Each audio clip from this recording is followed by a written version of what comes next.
जालंधर में आपके मोहिंदर भगत की जीत। पंजाब में बीजेपी की करारी हार। मोहिंदर की जीत पर संजय सिंह का तीखा वार। पंजाब विधानसभा के उपचुनाव में आम आदमी पार्टी को बड़ी सफलता मिली है। पंजाब के जालंधर वेस्ट विधानसभा सीट से आम आदमी पार्टी के उम्मीदवार मोहिंदर भगत को जीत मिली है। इस उपचुनाव में बीजेपी को करारी हार मिली, क्योंकि इस उपचुनाव में जालंधर वेस्ट से बीजेपी को दूसरा स्थान हासिल हुआ है, वहीं कांग्रेस को तीसरा स्थान मिला। इस उपचुनाव में आम आदमी पार्टी के उम्मीदवार मोहिंदर भगत को 55,246 वोट मिले, वहीं कांग्रेस की सुरेंद्र कौर को 16,757 वोट हासिल हुए हैं। जहां तक बीजेपी की बात है, आम आदमी पार्टी से ही पाला बदलकर बीजेपी में गए शीतल अंगुराल को 17,921 वोट हासिल हुए हैं। वहीं एसएडी और बीएसपी को 1000 के कुछ ही ऊपर और 700 के आसपास वोट मिले हैं। जालंधर वेस्ट में मिली जीत और बीजेपी की करारी हार के बाद आम आदमी पार्टी के राज्यसभा सांसद संजय सिंह ने जमकर निशाना साधा है। संजय सिंह ने वरदान शब्द का इस्तेमाल कर बीजेपी के उम्मीदवार शीतल अंगुराल पर कटाक्ष भी किया है। देखिए, आम आदमी पार्टी को एक वरदान मिला है कि जो भी आम आदमी पार्टी को धोखा देगा उसको जनता बुरी तरीके से चुनाव में हराएगी, राजनीति उसकी खत्म हो जाएगी। एक नहीं, अनेक उदाहरण उठा के देख लीजिए आप। कोई तो मुख्यमंत्री बनने बीजेपी में चला गया था, अपनी सीट नहीं बचा पाया। तो इसलिए इतिहास उठा के देख लीजिए, जो भी आम आदमी पार्टी छोड़ के बीजेपी में गया उसकी राजनीति खत्म हो गई। रिंकू गए, चुनाव हार गए।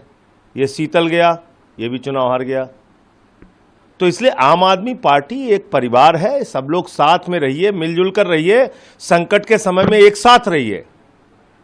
बड़ी से बड़ा लड़ाई हम लोग जीतेंगे। तो इसलिए ये जो चुनाव हुआ था, ये बीजेपी ज्वाइन करने की वजह से हुआ था। पंजाब के मुख्यमंत्री ने पूरी मेहनत की वहां रह के अपने मंत्रियों विधायकों के साथ। एक एक कार्यकर्ता लगा, भगवंत मान जी लगे। तो सारे लोगों ने मेहनत करके वहां की सीट जिताई और ये बड़ी जीत है। 38,000 वोटों से जो जीत हुई है, ये कोई छोटी जीत नहीं है। इसलिए पंजाब के मुख्यमंत्री को, एक एक कार्यकर्ता को, आम आदमी पार्टी को मैं हृदय से इस बड़ी जीत के लिए बधाई देना चाहता हूं और अपने कार्यकर्ताओं को और अपने साथी विधायकों, सांसदों, मंत्रियों को एक ही संदेश देना चाहता हूं। संकट का वक्त है, मिलजुल कर रहिए।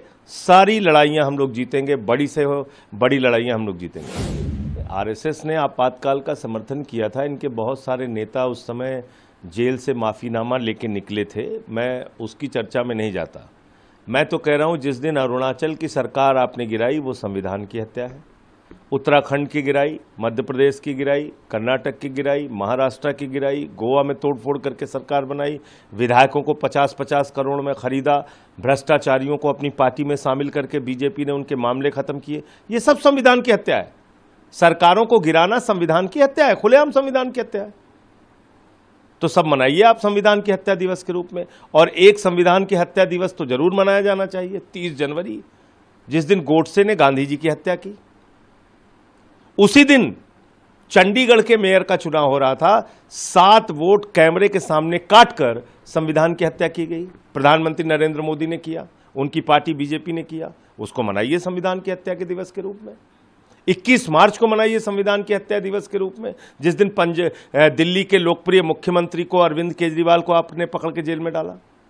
हेमंत सोरेन, आदिवासी समाज के एक मुख्यमंत्री को पकड़ के आपने जेल में डाला। मनाइए संविधान की हत्या का दिवस। क्या निकल रहा है उन मामलों में? वहीं जीत के बाद काउंटिंग सेंटर से बाहर आकर आम आदमी पार्टी के उम्मीदवार मोहिंदर भगत ने विक्ट्री का साइन दिखाया, जिसके बाद उन्होंने जीत दिलाने वाली जनता को धन्यवाद भी कहा।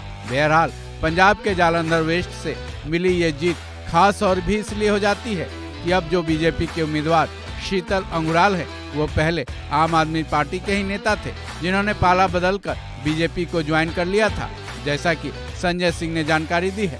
बहरहाल बीजेपी अब इस हार पर क्या कुछ प्रतिक्रिया देती है भी या नहीं, ये देखना बेहद दिलचस्प होगा। इस खबर में बस इतना ही। बाकी अपडेट्स के लिए जुड़े रहें वन इंडिया हिंदी के साथ।